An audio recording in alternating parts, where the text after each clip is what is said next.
సత్యాన్ని సత్యంగా చేయాలని ఏదేదో ఆతృత పడుతున్నారో అవన్నీ రేపొద్దున రూల్స్ అంటే మీరు మాట్లాడే దాంట్లో నైతిక హక్కే లేదు. మీరు 2020లో చట్టాన్ని చేసి మీరు దిగిపోయేంత వరకు ఆ చట్టానికి సంబంధించిన రూల్సే ఫ్రేమ్ చేయని మీరు భూభారతిని మేము 2025 జనవరి 4వ తారీఖున చట్టం తీసుకొచ్చి రూల్స్ ఫ్రేమ్ చేసి పెడుతున్న మమ్మల్ని ఏదెత్తి మీరు మాకు చూపిస్తుంటే అసలు మిమ్మల్ని ఎలా ప్రజలు అర్థం చేసుకుంటారో మీరు అర్థం చేసుకోవట్లే. ఏదైతే మాన్యువల్ పానీ అంటారు, విఆర్ఏ విఆర్ఓల్ని తీసేసామంటారు. ఎస్, మీరు తప్పు చేశారు కాబట్టే విఆర్ఏ విఆర్ఓ వ్యవస్థలో మంచి వాళ్ళని తప్పకుండా ప్రతి రెవెన్యూ విలేజ్కి ఒక ఆఫీసర్ని పెడుతున్నాం. బేఫిగర్గా చెప్తున్నాం, చట్టంలోనే కాదు, ప్రజలు అడుగుతున్నారు, కోరుకుంటున్నారు. అనేక సందర్భాల్లో చెప్పినాం. ఏదో నట మాన్యువల్ పానీ అట, మళ్ళీ ఏదో ఓపెన్ చేస్తున్నామట, మ్యూటేషన్ అట అంటే కట్టుకథలు మళ్ళీ చెప్పి ఆ కట్టుకథల్ని పదే చెప్పి ఇది నిజమని ఒప్పించడానికి గౌరవ సభ్యులు ఏదైతే తాపత్రయపడుతున్నారో అది వారి విజ్ఞతకే వదిలేస్తున్నారు. అధ్యక్ష, కట్టుకథలు చెప్పినా పిట్టకథలు చెప్పినా మీరు అధికారంలోకి రావడానికి చెప్పింది తప్ప మేము చెప్పలేదు, ఇప్పుడు చెప్పట్లేదు. బాండ్ పేపర్లు ఇచ్చింది మీరే కదా అధ్యక్ష. కాబట్టి ఇవాళ నేను చెప్పింది అబద్ధమైతే మీరు కాదని చెప్పండి. మీరు మీ చట్టం మీద నేను చెప్పిన దాంట్లో ఫౌతీలో ఇంత ముందున్న దాన్ని ఎక్కిపోయినరు, మాన్యువల్ పహాని తీసుకొస్తున్నారు, అదేవిధంగా మ్యూటేషన్లో పద్ధతి మార్చిండ్రు. అదే అధ్యక్ష, సార్ అధ్యక్ష, భూమి చాలా చాలా ముఖ్యమైన అంశం అధ్యక్ష. రాష్ట్ర ప్రజలు ఈ రకంగా తప్పుదోవ పట్టించే పరిస్థితి చేయొద్దు. ఇప్పుడే రెవెన్యూ మంత్రి గారు చాలా స్పష్టం జమాబందీ గురించి వారు మాట్లాడుతూ ఉన్నారు. అధ్యక్ష, జమాబందీ అంటే ఒక్క నిమిషం సార్ అధ్యక్ష, చాలా స్పష్టంగా చెప్పాలి అధ్యక్ష. జమాబందీ మళ్ళీ తీసుకొస్తా ఉన్నారు, దీనివల్ల నష్టం జరుగుతుంది. జమాబందీ అంటే ఏంటి అధ్యక్ష? రెవెన్యూ సదస్సులు గ్రామాల్లో ప్రతి సంవత్సరం రెవెన్యూ సదస్సులు గ్రామ సభలు ఏర్పాటు చేసి ప్రజల సమక్షంలో ఈ సంవత్సరం ఎవరు భూములు కొనుక్కున్నారు, ఎవరు అమ్ముకున్నారు, ఏ పంట వేశారు, ఎవరి దగ్గర ఏ భూమి ఉంది, ఏ పంట ఎవరు ఏ స్థాయిలో వేశారని చెప్పి ప్రతి సంవత్సరం ఆ గ్రామంలో రెవెన్యూ సంబంధించిన బదలాయింపుల గురించి కూడా రెవెన్యూ రికార్డ్స్ అప్డేట్ చేస్తూ ప్రజల సమక్షంలో చేసే ఒక కార్యక్రమం అధ్యక్ష. ప్రజల సమక్షంలో జమాబందీ అని రెవెన్యూ సదస్సు పెట్టి చేయటం కరెక్టా, లేకపోతే 4 గోడల మధ్యలో అడ్డగోలుగా ధరణి చట్టం తీసుకొచ్చి అందులో ఎంట్రీ చేసుకోవటం కరెక్టా? ఏది కరెక్ట్ అధ్యక్ష? ఏది కరెక్ట్? ప్రజల సమక్షంలో ప్రతి సంవత్సరం రెవెన్యూ సదస్సులు నిర్వహించి జమాబందీ చేయటం కరెక్ట్. కానీ గ్రామ సభల్లో అడ్డగోలుగా 4 గోడల మధ్యలో రాసుకొని ధరణిలో ఎంట్రీ చేసుకొని మా ఇష్టం వచ్చినట్టు ఒకళ్ళ తర్వాత ఒకళ్ళు రిజిస్ట్రేషన్ చేసుకుంటుంటే అది కరెక్ట్ కాదు. జమాబందీ గురించి ముందు అవగాహన చేసుకోవాలని చెప్పండి, జమాబందీ అంటే ఏంటని. ఒక్కసారి రాజేశ్వర రెడ్డి గారు ఒక్క మాట ప్లీజ్, ఒక్క మాట. ఇప్పుడు మనకు ఒక ప్రొసీజర్ నడుస్తున్నది. ప్లీజ్ కౌశిక్ రెడ్డి గారు ప్లీజ్, మీరు అట్లా డైరెక్ట్ మాట్లాడొద్దండి దయచేసి. ఒక నిమిషం కేటీఆర్ గారు, లేదు నేను చెప్తున్నా, నేను ఒకటి చెప్తున్నా కాదండి కేటీఆర్ గారు. నేను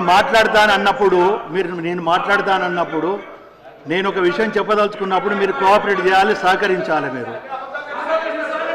ఒక నిమిషం, నేను దానికి జవాబు చెప్తానన్నాను. ఇప్పుడు చైర్లో ఉన్న పర్సన్ కానీ నేను మీకు జవాబు చెప్తాను. అవకాశం నేను ఇచ్చానండి, అవకాశం ఇచ్చిన తర్వాత మాట్లాడతారు. మీరు కేటీఆర్ గారు, నేను చెప్తాను మీకు జవాబు అన్నాను. ఇప్పుడు మీరు వినదలుచుకోలేదా చెప్పేది? నేను చెప్పేది వినండి. రాజేశ్వర రెడ్డి గారు మాట్లాడిస్తున్నా కదా, నేను మైక్ ఇచ్చిన దానికి జవాబు చెప్తానంటున్నా. నేను మైక్ ఇచ్చాను, నేను జవాబు చెప్తాను మీకు. మీరు నా జవాబు వినకుండా ఎట్లా మాట్లాడతారు మీరు? కౌశిక్ రెడ్డి గారు ప్లీజ్ కూర్చోండి. రాజేశ్వర రెడ్డి గారు, పల్లె రాజేశ్వర రెడ్డి గారు, ఒక్క నిమిషం నాకు జవాబు చెప్పనివ్వండి, నన్ను జవాబు చెప్పనివ్వండి అన్నాను. నేను ఒకటే విషయము, నేను కూడా 94లో నుండి శాసనసభలో ఉన్నాను, నాకు శాసనసభ ప్రొసీడింగ్స్ గురించి తెలుసు. ఎప్పుడైనా మంత్రులు లేచి ఇంటర్వ్యూన్ కావాలి అన్నప్పుడు స్పీకర్గా అవకాశం ఇచ్చే బాధ్యత ఉన్నది. గతంలో మీరు ఆగండి కమలాకర్ గారు 10 సంవత్సరాలు మీరు కూడా గవర్నమెంట్లో ఉన్నారు. మీరు ఆ రోజు నిర్ణయించిన స్పీకర్ యొక్క ప్రొసీడింగ్స్ కానీ ఆ రోజు నిర్వర్తించిన విధానం కూడా మీరు చూడండి. మీకు తెలియంది కాదు, మీరు సీనియర్సు, మీరు ఎల్ఏగా మినిస్టర్ కూడా చేశారు. మినిస్టర్స్ ఎప్పుడు లేచినా కూడా డెఫినెట్గా అవకాశం ఇవ్వాల్సిన బాధ్యత చేరుకున్నది. అది అది అది అది లెక్క పెట్టరు, దానికి లెక్క పెట్టరు. మీకు తెలియని విషయం కాదు, మీరు ఎందుకు అనవసరంగా మమ్మల్ని ప్రెషర్ చేస్తారు? No, it's not correct. Please Rajeshwara Reddy garu, మీరు దయచేసి ఒకటే నేను రాజేశ్వర రెడ్డి గారు కోరేది, ప్రొవకేషన్ లేకుండా మాట్లాడండి, సబ్జెక్టు మాట్లాడండి. నేను ఒక్క మాట అధ్యక్ష, మీరు పెద్దలు, మీరు చాలా సీనియర్ శాసనసభ్యులుగా ఉన్నారు, మీ అందరికీ తెలుసు. ఒక్కటే మాట్లాడే ఫౌత్యానంగానే వారు మాట్లాడే, అనుభవదారి కాలంలోనే మీరు మాట్లాడే, అన్ని లాస్ట్ చెప్పండి అధ్యక్ష. మేము చెప్పిన తప్పైతే మీరు చెప్పొచ్చు కదా. నేను చెప్తున్నా కట్టుబడిన అధ్యక్ష, మీరు చేస్తున్న ఈ భూభారతులు భాగంగా చేస్తున్న అవన్నీ కూడా సరైనది కాదు. అది మ్యుటేషన్ పద్ధతి కానీ, ఫౌతీ సిస్టమ్ కానీ, అనుభవదారు కాలం పెట్టడం కానీ, లేక ఒక మాన్యువల్ పహాని పెట్టడం కానీ, ఇవన్నీ సరైన పద్ధతులు కాదు. దీనివల్ల ఇప్పటికే 1,55,00,000 మంది ఎకరాలకు సంబంధించిన వాళ్ళందరూ నష్టపోతారని చెప్పేసి మీ ద్వారా ప్రభుత్వానికి నేను తెలియజేస్తున్నా. అదేవిధంగా పోడు భూములకు సంబంధించింది కూడా గత ప్రభుత్వంలో 4,06,369 ఎకరాలకు సంబంధించింది టైటిల్ డీడ్స్ ఇచ్చినాం. ఇంకొంతమంది వాళ్ళు ప్రస్తుతం ఎదురు చూస్తున్నారు. వాళ్ళందరికీ టైటిల్ డీడ్స్ ఇవ్వడమే కాకుండా రైతు బంధు, రైతు బీమా అదేవిధంగా అన్ని ఇచ్చినాం. కాబట్టి మీరు మిగతా వాళ్ళు ఎవరైతే ఉన్నారో వాళ్ళందరికీ కూడా ఇవ్వాలని చెప్పేసి మీ ద్వారా వారిని కోరుతున్నా.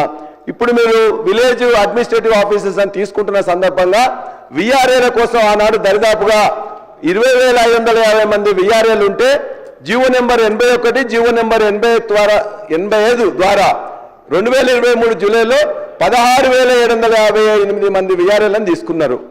వాళ్ళకి జూనియర్ అసిస్టెంట్గా కానీ, లేకపోతే రికార్డ్ అసిస్టెంట్గా కానీ, ఆఫీస్ సబార్డినేట్ కానీ వాళ్ళ ఎడ్యుకేషన్ బట్టి చేసిండ్రు. నేను కూడా ఆనాడు CCLA ఉన్న నవీన్ మిట్టల్ గారితో పాటు నేను కూడా కమిటీలో ఉన్నాను. వాళ్ళందరిలో మిగిలిపోయిన వాళ్ళు 3,797 మంది 61 సంవత్సరాలు పైబడి ఉన్నారు. మీకు తెలుసు, ఊర్లలో మస్కూర్ అని, నీరట్ అని రకరకాలుగా వాళ్ళ కుటుంబాలు 60 అయినా, 70 అయినా, 80 అయినా, 90 అయినా చనిపోయే వరకు కూడా వాళ్ళే చేస్తారు.